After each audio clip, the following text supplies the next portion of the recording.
Bonjour les Idjarans, comment vous allez? Alors, mini vidéo ce matin pour répondre à une question que je reçois souvent, que ce soit dans mes vidéos ou dans mon inbox, et qui est de savoir quand est-ce que j'ai acheté mes premiers cryptos, quelle crypto j'ai acheté, à combien j'ai acheté et si à quel moment je les ai revendus. Donc, mes premiers cryptos, le Bitcoin, je l'ai acheté en 2016 à peu près 500 dollars.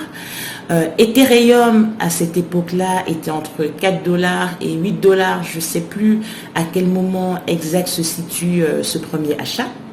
XRP était à 0,006 centimes, 6 dollars. Il y a peut-être un zéro qui se rajoute, 3 zéros avant le 6. Et j'ai participé à l'ICO de Tezos en 2017 et ça valait à peu près 0,5 centimes. Est-ce que j'ai revendu? Non.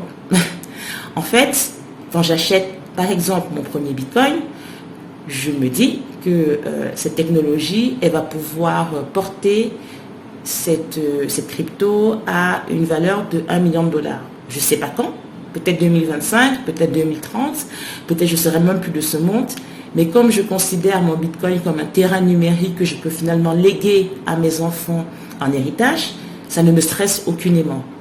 Donc, si on regarde le parcours de ces Bitcoins que j'ai achetés à ce moment-là, en moyenne 500 dollars, je les vois monter à 20 000 dollars en janvier 2018, redescendre à 3 000 dollars en mars 2020, et je ne réagis toujours pas parce qu'évidemment, je regarde dans le futur et je me dis, ce monde financier décentralisé qui permet à des millions, à des milliards de personnes sur Terre, enfin, de pouvoir participer à l'économie mondialisée, de pouvoir participer à la finance telle que les élites et d'autres populations dans des pays beaucoup plus développés ont pu le faire, que ce monde-là, ça va forcément venir, cette technologie-là, elle va forcément rencontrer un public parce qu'elle résout un problème qui existe, un problème patent, auquel des milliards d'individus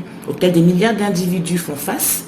Et donc, quand on regarde les startups, quand on regarde les entreprises de ce monde qui ont pu résoudre des problèmes qui sont ceux de milliards de populations, on imagine bien que la valeur ne peut qu'être phénoménale, si bien sûr ça marche et si bien sûr cette technologie s'avère être celle qui résout de manière la plus optimale ce problème. Bien évidemment, ceci n'est pas un appel à investir massivement dans les cryptos. Comme on dit, do your own research. N'investissez que ce que vous pouvez perdre, n'investissez que de l'argent qui n'est pas destiné à pallier à des situations d'urgence, parce que vous pourriez être amené à vendre quand c'est au plus bas, et ce serait dommage, c'est là que vous avez perdu. Tant que vous ne vendez pas, vous n'avez pas réalisé de gain, tant que vous ne vendez pas, vous n'avez pas réalisé de perte. Donc, vraiment, faites le travail, informez-vous, éduquez-vous, n'allez pas tête baissée, on parle quand même d'actifs très volatiles, donc il ne faut pas y mettre toute son épargne. En général, je recommande aux personnes qui débutent d'aller au maximum 1% de l'épargne disponible, peut-être aller jusqu'à 5% quand vous êtes plus confortable. Moi, je suis une maximaliste.